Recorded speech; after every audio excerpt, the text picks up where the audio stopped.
Под песней матерей растут поэты, и в этом присягну перед людьми. В тех песнях столь истинного света и чистоты, и веры, и любви, и эту доброту, и эти чувства, что отдавала мне так щедро мать, старался я вложить в свое искусство, в своих стихах народу передать. Музафар Алимбаев.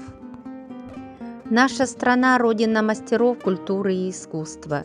Среди талантов, чей творческий гений был взращен на казахстанской земле, известный казахский поэт, пишущий одинаково талантливо и для взрослых, и для детей, Музафар Алимбаев. В селе Маралды Щербактинского района 19 октября 1923 года родился известный казахский поэт. Музафаром-победителем назвал своего сына в далеком 23 году отец. Музафар не стал сардаром-полководцем, но он стал победителем. Он победил войну, вернувшись с нее живым, и победил великое расстояние от сердца поэта к сердцу своему читателю. Стихи свои я детям подарю. Для своих стихов он берет эпизоды из жизни детей, неприметные на первый взгляд детали, нечаянно услышанный разговор.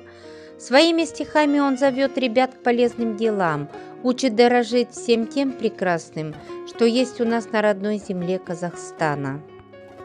Музафар Алимбаев помогает нам посмотреть на себя как бы со стороны и почувствовать, что даже самые сладкие конфеты могут оказаться горькими и невкусными, только потому, что съешь их один и ни с кем не поделишься, как это сделал главный герой стихотворения «Конфеты».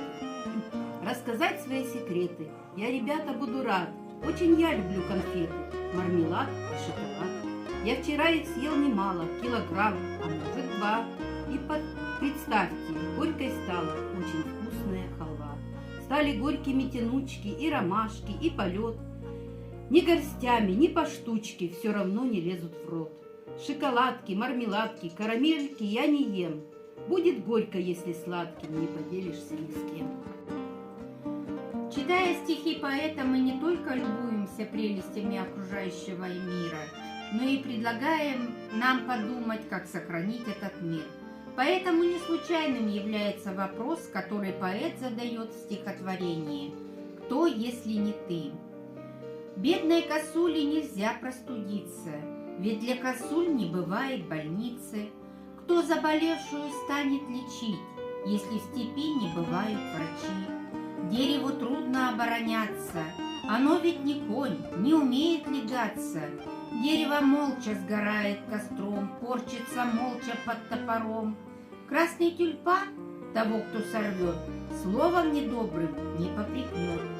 Серая мышка ногу протянет, тоже к врачам обращаться не станет.